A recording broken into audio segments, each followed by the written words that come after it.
What's going on, gardeners? It's Tuesday, November 1st, and while today is a warm day here on the southeastern coast of North Carolina, winter is coming. That's why on today's video, I'm going to share 6 different pieces of equipment that every single gardener should have in their arsenal for winter time so they can be successful growing all year round. If you're new to the channel, please consider subscribing and hitting the bell to receive new video notifications, and check out our Amazon storefront and spread shop in the video description for a list of the gardening products I use and awesome custom designed apparel and other gear. Your support is greatly appreciated. The intent of this video is not to get you to spend a lot of your hard-earned money. The intent of this video is to get you to invest in a few pieces of equipment that is going to save you a ton of money and make you more self-sufficient in the long run. Many of these pieces of equipment that I'm going to feature here are things that will last 5 to 10 years. Some of them you'll buy only once and you'll never have to buy again, and you'll be set for life. The worst thing you can do right now to drain your wallet is to buy food from the grocery store with all of these incredibly inflated food prices.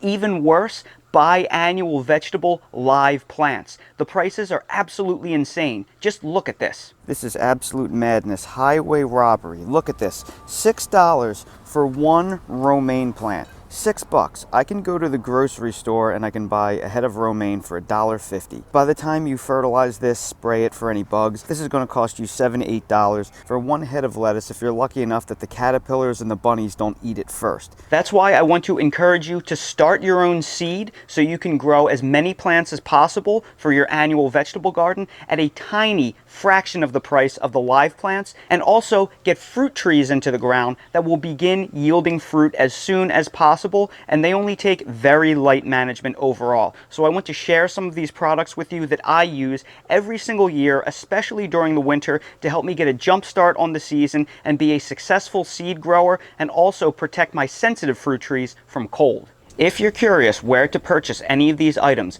they are all linked down below in my Amazon storefront link in the video description. Simply expand that video description and then click on the storefront link, and all of these exact items are listed there. The cost of live vegetable plants nowadays is so incredibly expensive that in many cases it's just cheaper to go to the grocery store and buy the mature, already harvested plants. It's just out of control. The way you save money is by starting your own seed, because seed packets usually contain dozens, if not hundreds, of individual seeds, so you can grow dozens or hundreds of individual plants for only about $2 to $3. That's why the number one thing that you need to buy to be a successful gardener over the winter are seed starting trays, because you need some kind of infrastructure and medium to start all of your seeds in. And I want to give you a few options for this. Now, you can buy the individual 6-cell small seed trays such as these for you to start your transplants in, and then you can keep them all clustered together in one of these larger trays.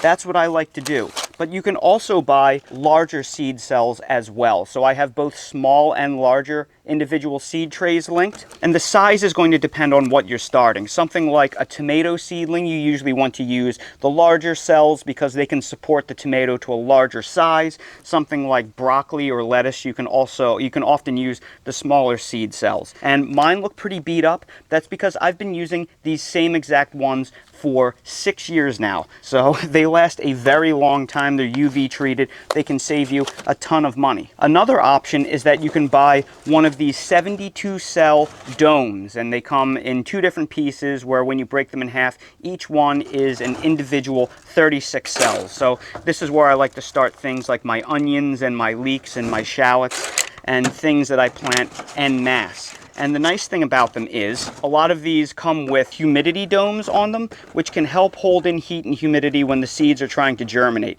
That's very helpful during the germination process, but then after they germinate, you want to be able to take those lids off so they don't rot or get any kind of fungal diseases. When buying these individual seed trays, they're reusable for as long as you keep them in good shape. You will just need to buy some type of seed starting mix or a fine potting mix to fill all of the individual seed cells. If you don't want to do that, there is another option. That other option is to buy these peat pellet trays. Now, peat pellets are compressed pellets made out of peat moss. And what you do is you pour hot water over them, and then they expand into an inert, sterile, seed-starting medium. So they come in all different sizes of trays. The most common are 72 cell that you see right here, 36 cell that you see right here, and also you can also get a 12 cell, and these are only a few dollars each. They come with a humidity dome. They already come with some individual peat pellets in them, and these last probably about 5 to 10 years. These are all many years old. After about 5 years or so, the dome tops will start to get kind of cloudy, and you may want to replace them, but they're only a few dollars each. Then every single year, you just purchase the individual seed pellets, and then you press them into the bottom of the seed cell trays like so, and then I like to pour simmering or boiling water over top of them. They will hydrate in a matter of seconds, and then you wait for them to cool down to room temperature before you sow your seed. Now, the awesome thing about these is it makes everything super easy because they're a light, sterile medium, and these all come with heat domes on them, so you can put them on a seedling heating mat, and then that will hold in all the moisture, and then as soon as they germinate, you take the lid off. Again, they come in all different sizes. The only thing you really need to know about these is because you can't put labels on them, you'll have to draw up some kind of diagram so you can be sure to know which variety of what you're planting is in each individual cell. So you can choose between buying the individual seed cells and filling them all with a seed starting mix, or you could go the peat pellet method. I use them both for different things, and I'm successful in both ways. The second type of equipment that I think is absolutely mandatory for any successful gardener to have are seedling heat mats. And these are routinely overlooked, and they shouldn't be overlooked. Most crops, especially warm weather crops, germinate much faster and with much higher germination rates when they are placed on bottom heat. And if you're germinating things in the summer when it's sufficiently warm out, that's different. You don't need to use a seedling heat mat. But remember, most of us are starting our tomato and pepper and basil seedlings and things like that that need very warm temperatures in February or March when it's still really cold out, and they will germinate super slow and with low rates if you don't use a seedling heat mat. There are two types that are very, very cheap. There is the windowsill heat mats. These are great and cost next to nothing. They are perfect for these 12 count peat pellets, and they're also good for individual 6-cell seed trays. However, the size that I think is most advantageous for most small gardeners are the 10-inch by 20.75 inch because they are specifically designed for the 72 cell seed trays. So they fit the peat pellet trays perfectly, and they fit these trays that are made to carry multiple of the 6-cell containers. So this is the most advantageous size overall. However, if you do intend to start multiple trays like I do, rather than have multiple of these mats, you may want to upgrade to a very large all-in-one mat. This seedling heat mat is by far my favorite one that I own. It is 48 inches by 20.75 inches. So you can put 4 or 5 of these individual seed trays on them and start hundreds and hundreds and hundreds of seedlings all in one convenient mat. It works absolutely fantastic, but it has more purposes than just starting these seed trays. The real reason why I bought this large seedling heat mat is because I use this to cure my sweet potatoes, which I put the sweet potatoes in a bin. I'll link to a video above, but I humid cure them using one of these seedling heat mats. It's also awesome for starting cuttings, and the primary reason why I bought this was to start fig cuttings. So I take one of these large plastic Sterilite containers that you see right here, and then I set them on this monster seedling heat mat, and then I place all of my individual tree pots in here. This is so big I can actually turn this to the side, and it's enough to pretty adequately warm the bottoms of the cuttings on up to 3 of these individual containers. So this seedling heat mat is truly worth its weight in gold. The third piece of equipment that is mandatory for most gardeners over the winter is a seedling heat mat thermostat. I was resistant to buying one of these for years, but one of my fig buddies, Chris, finally convinced me to buy one because I was having a high failure rate when I was rooting my fig cuttings. And I don't know why I was resistant to buying one of these. I think it was less than $20,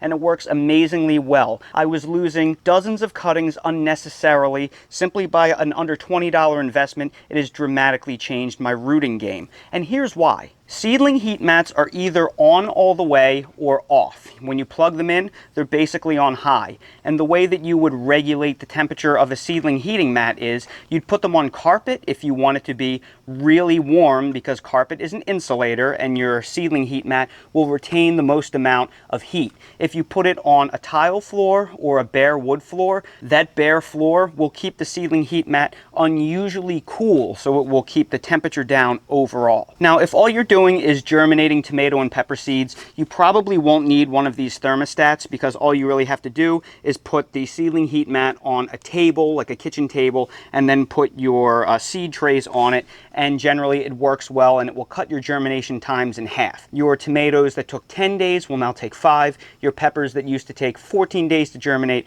will now take 7. But when you're rooting cuttings, it is a more exact science. You have to tightly regulate the soil temperatures, because if it's too cool, they won't wake up from dormancy and root, and if it's too warm, they will rot. The other thing I've used this for that's a game changer is curing my sweet potatoes, because they want to cure right around the 85 to 90 degree range, so I'm able to keep this seedling heat mat in my sweet potato curing chamber at the exact temperature I want. And the way this works is simple. You plug the thermostat into the wall, you set the exact temperature that you want it to be, and then you take the temperature probe and you place it in one of these seedling trays or cutting trays that you're rooting into the bottom of the soil, and then once the soil temperature reaches the appropriate temperature, the seedling heat mat will kick off. Then when the soil cools back down, it'll kick back on. It's super safe, it's super convenient, it's super cheap, and you will have completely accurate to within 1 degree accuracy to keep your seedlings at exactly the temperature that you want.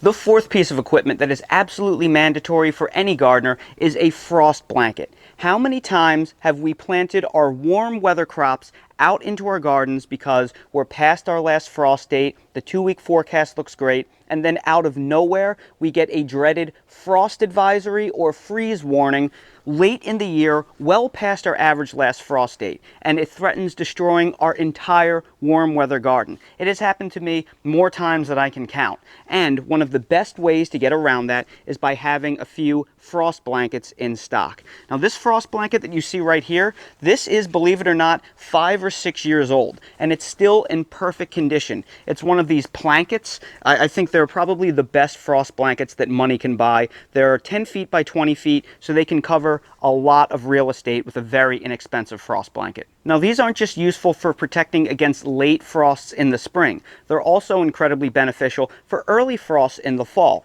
Because what usually happens is the first couple of frosts are usually a string of 1, 2, or 3 chilly nights that come in out of nowhere, and then after that there is weeks of warm weather before you get your next fall frost. So if you can defend against those 1, 2, or 3 chilly nights and protect your warm weather vegetables from being killed, you can get weeks, maybe even months or more of additional growing season. We had a near record early frost in late October, so I ran out and I had to cover all of my tomatoes and peppers, and now I'm rewarded with fall tomatoes that are turning red right now that otherwise would have been killed, all because I had these frost blankets in stock and I was able to cover everything. The fifth piece of equipment that every gardener needs during the winter are plant jackets, at least if you're going to insist on growing potentially cold-sensitive fruit trees or other vegetation in a marginal zone. These plant jackets are the key that allow me to grow a diversity of citrus and an avocado tree in ground in Zone 8A, North Carolina. I have 7 citrus trees in ground and 1 avocado tree in ground. It would be an absolute nightmare if I had to run outside every single night. It was going to have a hard freeze here and then cover them up in some type of tarp and then take them off every single day. It would be horrible and a total disaster trying to manage it. But these plant jackets right here have a drawstring on the bottom, and because they are made out of greenhouse fabric, they are completely breathable. So Once it becomes cold enough that I need protection for my trees, I can slip these over the trees, usually in early to mid-December, and I can leave them on for weeks or months at a time, even throughout the season if I wanted to, because these are completely breathable. They let out excessive hot air during the day because they're breathable. They also let the rain, precipitation in so your trees won't dry out, while they still hold in warmth at night. And because they have a drawstring on the bottom, they won't blow away if it's a bit windy out. Whoa, it's a little toasty in here. I have to say, I'm getting warm already. However, to be successful using plant jackets, you have to understand how to use them. If you simply slip a plant jacket over your sensitive vegetation, it will only protect them against frost damage. It will not protect them against cold temperatures that dip below freezing, and that's because plants aren't like humans. They don't generate body heat. So while placing a jacket over a human will lock in heat that our bodies radiate, plants themselves generate no heat. So if all you do is place a jacket over them, they will simply freeze through. There has to be a heat source, either some type of thermal mass or something actively generating heat in order for the plant jackets to be effective and lock in additional warmth. So what I like to do is I like to use incandescent lights as a first line of defense. And I like using incandescent Christmas lights because they are specifically designed to contact foliage, and they are UL listed and safe for outdoor use. So I am comfortable, and have been for years, placing them on my trees to generate heat, and then you place the plant jackets over them in order to lock in that additional heat. And these easily generate 5 to 10 degrees of cold protection when they're in operation. If you choose to use this method of heat generation to protect your plants, you have to make sure that you buy the old style incandescent bulbs. You can't buy the new style LED strand lights because LEDs give off little to no heat. You have to buy the incandescent lights because they will generate heat and actually keep your trees warm. So make sure you check the package to ensure that you're getting incandescent bulbs. Now, to make things easy, I do have the incandescent lights linked in my Amazon storefront down in the plant freeze protection. I have both these big old bad C9s that generate a ton of heat, as well as the incandescent mini lights. However, a little bit of a tip is if you go to Walmart or Lowe's or Home Depot right now in the early season, they have the Christmas lights for much less money while they're in stock than you can get them online. However, stock tends to deplete very quickly, so while they are often in stock right after Halloween, they do tend to go away a few weeks before Christmas. So stock up while you can if you want to save money. Otherwise, I do have them linked online. They're not terribly expensive, but they are more affordable in stores. And as an added bonus, these plant jackets can also protect your fruit trees during the summertime from having their harvest stolen from them. So if you have a fruit tree that is loaded up with fruit in the process of ripening or about to be ripe, you can slip this plant jacket over them, and that will help keep the insects and the squirrels and birds off your fruit trees. So it's great for protecting your harvest as well. It also doubles or really triples as a shade cover if your plants are getting really beaten up during the heat of the summer as well. And the sixth piece of equipment that I recommend that every gardener have in the wintertime is one of these Wi-Fi connected smart outlets. I've been using this for years in order to turn my Christmas lights on and off from afar that I use to protect my sensitive fruit trees from cold. And I've showed you how to do this in the past. When you plug this outlet into the wall, you will easily be able to connect it to your Wi-Fi network at your home. Then you can download a control application on your smartphone that connects to this outlet, and you will be able to individually control each individual outlet on the plug, and you can name it different things. You can name each outlet whatever you want. You can hook as many outlets as you want up to your system if you want to have multiple outlets placed all over the place. You can do two amazing things with this outlet. You can either set an automatic timer so the outlet will automatically come on at a certain time at night and turn off during a certain time at the day, or you can manually control the operation from your smartphone anywhere in the world. And this gives me peace of mind because it actually allows me to take vacations in the winter and not have to worry about my citrus trees. So if I wanted to,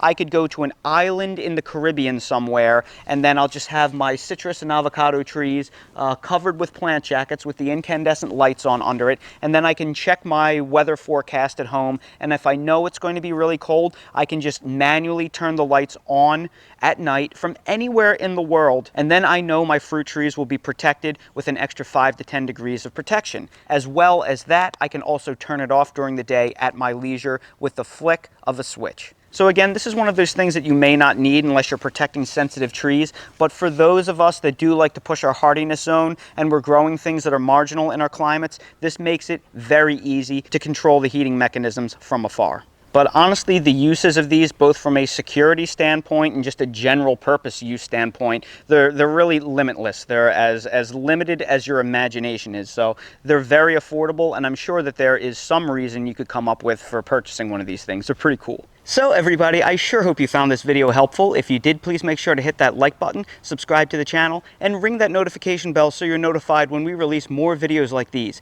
If you're curious about any of the items that I used in this video, they are all linked in my Amazon storefront in the video description, as well as everything else that I use in real life in my garden. So if you have any questions, please ask them in the comments below, and I will help you find them. Thank you all again so much for watching, and I hope to see all of you again on the next video. I got done so late tonight that Dale and I didn't get to go for our walk until it's pitch black out. But that's okay, right, Dale? You'll go walking in the dark, you'll go walking in the rain, you'll go walking in the snow, you'll go walking if the streets are full of lava after a volcanic eruption, as long as you get your sniffs in, right, buddy? As long as you get your sniffs in. Oh, and your tinkles in. Oh, well, I'm glad we're getting our walk in, right, Dale?